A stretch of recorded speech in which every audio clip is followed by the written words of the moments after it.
আসছি, আমার বিদেশে কোনো পাসপোর্ট নাই, আমি এই দেশেই থাকবো এবং এই দেশটা আমার, এই দেশটা আমরাই সংস্কার করব। আপনারা জানতে পেরেছেন অলরেডি। সোজা কথা হচ্ছে আমরা শান্তি চাই, আমরা রক্ত দিতে চাই না। আমার আসলে মোবাইলে এইসব জিনিস দেখতে দেখতে আমি অসুস্থ বোধ করছি মানসিকভাবে। শান্তি চাই, দ্যাটস অল।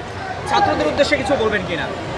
কি বলবো, আন্দোলন চলমান চলছে, এটা শেষ কোথায়? বা আমি জানি কি, আমি তো আর যারা আমি আমার চাওয়াটা আমি বললাম, আমি এটাই চাই। যারা স্টেপ নিচ্ছে তাদেরকে অনেককে রাজাকার হিসাবে এরকম আখ্যায়িত করা হচ্ছে। আপনি এই বিষয়টা আপনি কি বলতে চাইছেন? না, আমরা তো, আমিও তো অনেককেই অনেক কিছু বলতে পারি, হ্যাঁ, কিন্তু ব্যাপার হচ্ছে যে সেগুলো তো সিদ্ধ হতে হবে, এগুলো তো প্রমাণিত হওয়ার ব্যাপার, তাই না? এই বলতে পারি না আমরা, মানে কোনো প্রমাণিত সত্য আমার হাতে